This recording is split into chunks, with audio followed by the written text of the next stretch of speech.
नमस्कार साथियों, स्वागत है आपका हमारे YouTube चैनल स्टडी ग्राफी पर। साथियों, आज हम लेकर आए हैं 13 मार्च 2022 को फर्स्ट शिफ्ट में हुए एमपी टेट के क्वेश्चंस। तो साथियों, वीडियो को पूरा देखिए और सभी साथियों के साथ शेयर कीजिए। तो चलिए आज शुरू करते हैं। पहला प्रश्न, समग्रवाद में मुख्य रूप से ध्यान दिया जाता है ए अंश से पूर्ण की ओर, बी एक तरफ के अंश की ओर, सी पूर्ण से अंश की ओर, डी बीच की ओर। तो साथियों, इस प्रश्न का सही आंसर है ऑप्शन सी। आंसर सी इसका सही है, ऑप्शन सी सही आंसर है। अगला प्रश्न है, कौन सा संप्रदाय मनोविज्ञान को चेतना का विज्ञान मानता है? ऑप्शन ए प्रकार्यवाद, बी संरचनावाद, सी समग्रवाद, डी व्यवहारवाद। तो साथियों, इस प्रश्न का सही आंसर है ऑप्शन बी। ऑप्शन बी इसका सही आंसर है, संरचनावाद। अगला प्रश्न तीसरा, गेस्टाल्टवाद या गेस्टाल्ट संप्रदाय का जन्म किस देश में हुआ? ए इटली, जर्मनी, अमेरिका, जमैका। तो साथियों, गेस्टाल्ट का जन्म ऑप्शन बी यानी कि जर्मनी में हुआ था। गेस्टाल्टवादी विचारधारा जर्मनी में पनपी थी। अगला प्रश्न चौथा, बच्चे के सक्रिय दुनिया की अपनी समझ का निर्माण एक बयान के लिए जिम्मेदार ठहराया है? ऑप्शन ए प्याजे, option B Pavlov, option C Kohler, option D Skinner. तो साथियों, इस प्रश्न का सही आंसर है ऑप्शन ए प्याजे। प्याजे महोदय इसका सही आंसर है। अगला प्रश्न पांचवा, प्राइमरी मेंटल एबिलिटी नामक पुस्तक के लेखक कौन हैं? इसमें यहाँ पर बताना है जो प्राइमरी मेंटल एबिलिटीज नामक पुस्तक है, इसके लेखक कौन है? Option A Thorndike, B Thurstone, C Skinner, D Crow and Crow. तो साथियों, इस प्रश्न का सही आंसर है ऑप्शन बी थर्स्टन।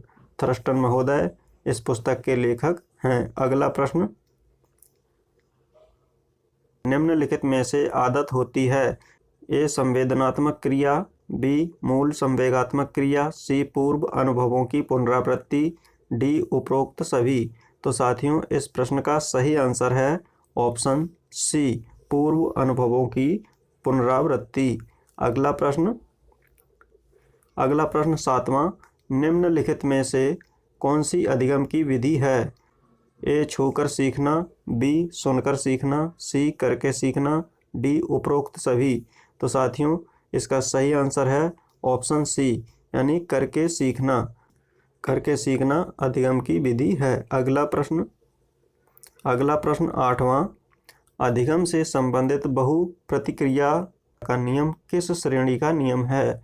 ए मुख्य नियम, बी गौड़ नियम, सी मुख्य एवं गौड़ दोनों प्रकार का, डी इनमें से कोई नहीं। तो साथियों, इसका सही आंसर है ऑप्शन बी। ऑप्शन बी यानी कि गौड़ नियम इसका सही आंसर है। अगला प्रश्न 9, एक अच्छा अध्यापक विद्यार्थियों के मध्य बढ़ावा देता है? ए प्रतियोगिता की भावना को, बी सहयोग की भावना को, सी प्रतिद्वंद्विता की भावना को, डी तटस्थता की भावना को। तो साथियों, इसका सही आंसर है ऑप्शन बी सहयोग की भावना को। अगला प्रश्न, शिक्षा की किंडरगार्टन पद्धति का प्रतिपादन किया? ए टीपी नन ने, बी स्पेंसर ने, सी फ्रॉवेल ने, डी मोंटेसरी ने। तो साथियों, किंडरगार्टन पद्धति का प्रतिपादन ऑप्शन सी यानी फ्रॉवेल ने किया था। अगला प्रश्न 11, विकास की प्रक्रिया के 4 बुनियादी तत्वों की पहचान की गई है? ऑप्शन ए एरिक्सन द्वारा, बी स्किनर द्वारा, सी प्याजे द्वारा, डी कोहलबर्ग द्वारा। तो साथियों, इसका सही आंसर है ऑप्शन सी प्याजे द्वारा। अगला प्रश्न 12, पुनरावृत्ति के सिद्धांत किस प्रसिद्ध मनोविज्ञानी से संबंधित हैं? ए थर्स्टन से, बी स्टैनले हॉल से, सी स्किनर से, डी फ्राइड से।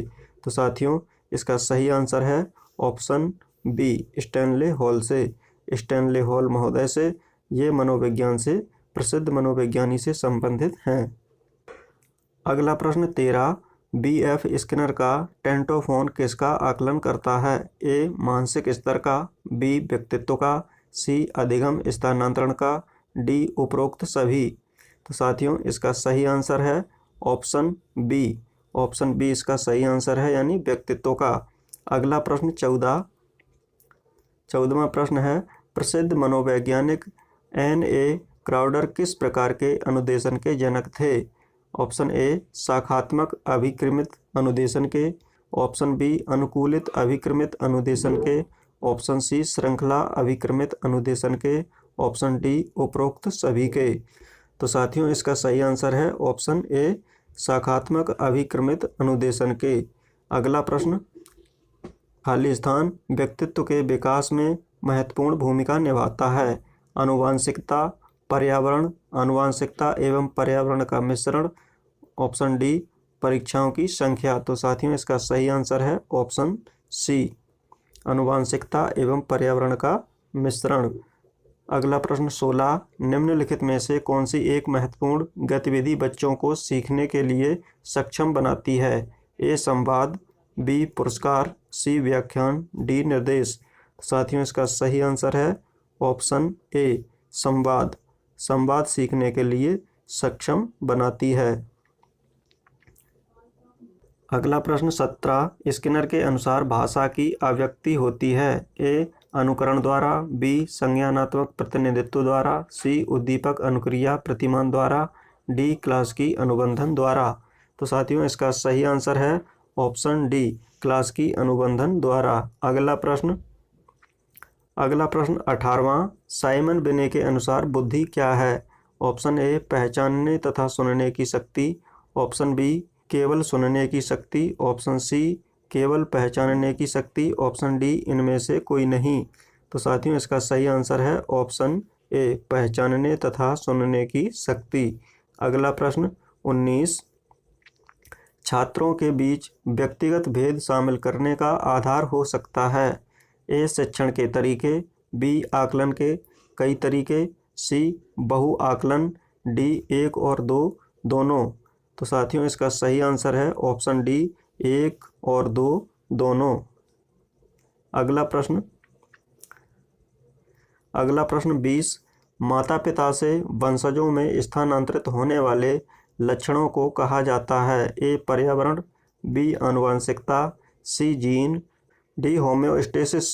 तो साथियों इसका सही आंसर है ऑप्शन बी आनुवंशिकता।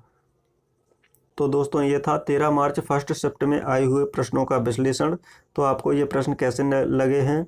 वीडियो को लाइक करें और अधिक से अधिक शेयर करें। अभी तक चैनल को सब्सक्राइब नहीं किया है तो चैनल को सब्सक्राइब कर लें। तो फिर मिलते हैं अगले वीडियो में, तब तक के लिए नमस्कार।